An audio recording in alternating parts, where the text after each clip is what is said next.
little bit more about M&A right now. Bring in an M&A expert, Frank Aquila. I got your name right. Good.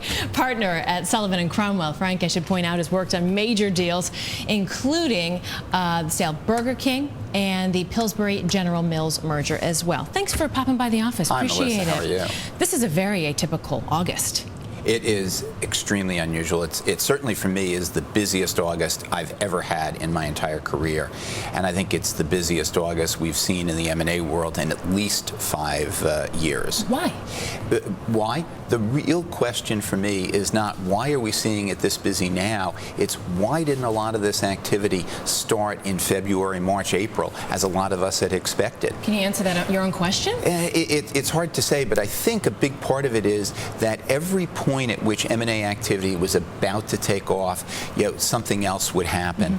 And finally we got to a point in August where, all the signs were sort of pointing to, companies need to do something. They have a tremendous cash pile. Public companies around the world, the biggest 1,000, have $2.8 trillion in cash, and they can borrow for virtually no cost. Let me ask a very simplistic question. You're talking about $2.8 trillion these major companies have. Somebody sitting at home, maybe a new investor may say, how do they have so much money when I personally don't have the kind of money I used to have? Well, essentially what they did is when Lehman Brothers went bankrupt, the big thing that really affected corporate America was when General Electric was not able to turn over its commercial paper, which most companies use to finance their daily operations. Corporate treasurers and corporate CFOs said, whoa, if GE can't do it, what about us? So they immediately cut back and they started to conserve cash.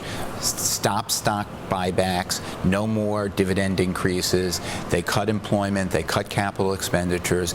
They really only did selected acquisitions, and that's why that cash pile has grown so quickly. It's always been a sign, or typically been a sign, that there's confidence with our business leaders when we see this kind of activity. Is that the case this time around as well?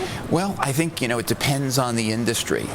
When you look at something like 3PAR, in that situation, they're looking at what is going to happen in their sector over the course of the next few years, and neither Dell nor HP wants to be left behind. When it's Genzyme, they're in the healthcare sector, which is heavily regulated. It's going to be more regulated, and they're looking at losing a lot of their drugs to generic competition as the patents come off. Expire. So you're seeing different dynamics at work. Plus, they've cut so much, and as a consequence, they now need to find growth, and the only way you can find growth is buying it these days. Frank Aquila, thanks for popping by. Nice perspective. Nice to meet you as well. Thank you. Hope to see you again soon.